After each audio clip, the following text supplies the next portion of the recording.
U.S. stocks are tumbling for the second day. The Dow is already down 1,000 points after dropping almost 1,700 points yesterday. This comes amid President Trump's escalating trade war and despite a stronger than expected new jobs report just out this morning. Also affecting the markets this morning, retaliation from China.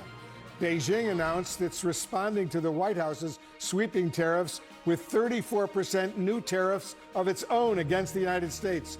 Let's go live right now to New York and CNN business and politics correspondent Vanessa Yurkevich, who's standing by. Vanessa, you're watching all of this. Break it down for us. First of all, start with the jobs report that came out this morning.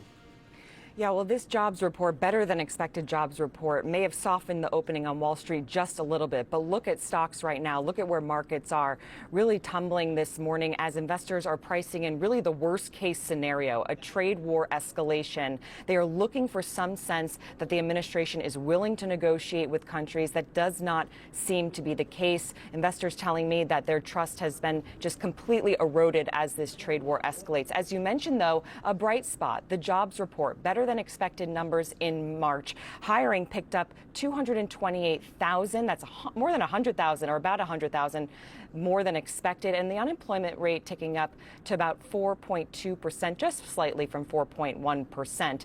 But really, as investors are telling me, this is ancient news at this point. This is looking backwards in March. Really, everything changed on April 2nd when President Trump announced these universal tariffs, and Wall Street was waiting for retaliation from major trading partners. And we heard from China just this morning a 34% tariff on all U.S. exports going into China. That's about $143 billion worth of goods every single year. Things like chemicals, computers, agriculture products, which I will note already have previous tariffs on them from 2018 during President Trump's first term, and also retaliatory tariffs that went into place in March. So an escalation on that front. You also see there that's going to impact transportation and oil and gas coming out of the United States.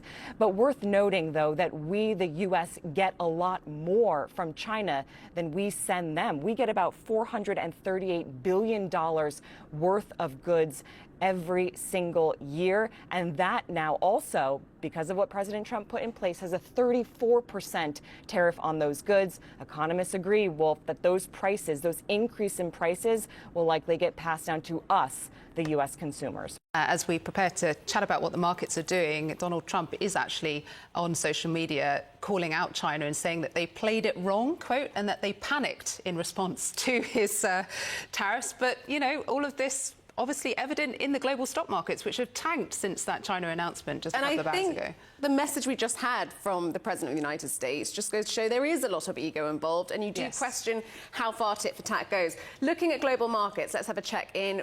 Dow Jones is down, I think it was 1,100 points so far today. It was down 1,600 yesterday. And we're seeing the steepest losses in stocks like Apple, Qualcomm, Tesla, Caterpillar, Nvidia. These are companies with big exposure to China. So you're starting to see some real pain for big American companies. And of course, that will impact portfolios for all sorts of investors and consumers, your average person in the United States. So we have the pain there. We're having steep losses in Europe as well. No retaliation from Europe yet. We're expecting to see more retaliation from other nations next week once all of this has been processed. But, you know, we saw Xetra DAX down around 4% before it came on air, FTSE 100, similar sort of levels, and the CAC. And that follows on from steep losses in Asia. So really another day of absolutely steep losses across the board. And I think at times like these, when many are wondering what qualifies as a stock market crash, and are we getting anywhere close to that? I was having this conversation with my team. When is it a plunge? When is it a tank? And when is it a crash? You'll be thrilled to know we're nowhere near a crash yet. We have been tiptoeing towards tank in some markets, for instance, the Xetra DAX and the FTSE MIB in Italy, which is down more than 5%. We're not at a crash yet. But you have to consider the losses we've also had, not just today and yesterday, but in recent weeks and recent months, as all the uncertainty, all the threats of tariffs has added up and really taken, you know, we're talking billions of dollars off stock markets. And looking at today, I had a note from Deutsche Bank that said the market is doing one thing: pricing in a global recession. And if this remains the way things are going, and if we see more retaliation, that is where we are headed. Yeah, is there any way to avoid that at this point? Has the rot set in? Would there be anything that could reverse the markets in that direction at this point? negotiation and the US president backing down at this stage. All right, Anna, thank you. Well, we have a panel of economists here to dissect this. CNN analyst Rana Foroohar is in New York, and economics professor Ha-Joon Chang joins us from London. Great to see you both. Rana, I want to go to you first because we were talking about Donald Trump being on social media there. Well, he's also been mentioning a couple of other things that I want to raise. He's been saying in the past now that his policies will never change and that this is a great time to get rich, richer than ever before. What do you make of those comments in this moment of chaos? You know, there's two ways to look at this. The first way, and the scarier way, frankly, is that he's just shooting from the hip. There really is no global strategy here. And this is Donald Trump and his ego, as we've just spoken about. And I think that you can make a strong case about that. He doesn't, you know, assuming there's no coup in the U.S., he doesn't have a chance to get reelected. And so he may be less concerned about global markets this time around and U.S. stock markets than he was before. It may be about power and ego. The other case, the more sort of there is a strategy here case, is that he really feels, and I know many on his team feel, that the global trading system has needed an overhaul for some time. He wants to move overall tariff rates that the U.S. puts on other countries versus what they put on us closer together. Of course, that's now all been thrown up because we're in a complete trade war. I don't think these numbers are going to last. I do think that there's going to be some horse trading, and there already is some horse trading behind the scenes. But it is what I can say is that I think there's now a very good chance of recession, in part because trust has been obliterated. I also think we're in unprecedented territory. This is the biggest shift potentially to the global economic system that we've seen in half a century. Yeah, and on that point, Ha-Joon, that Rana was talking about, I mean, even if markets do recover a little bit, we do see these moves to negotiate. How irreparable is the damage that has been wreaked on economies globally at this stage? Yes, last few days I've been trying to figure out whether there's some method in madness. I concluded that the method is wishful thinking. Because what is going on is that Mr. Trump thinks if he puts a tariff wall, foreign companies will first of all come and invest. They are not really going to do that on any significant scale because the U.S. industrial base has been run down for the last 4 decades, and you cannot rebuild it in a few years. Moreover, if they actually come in a major way, there'll be no tariff, so he cannot have his cake and eat it.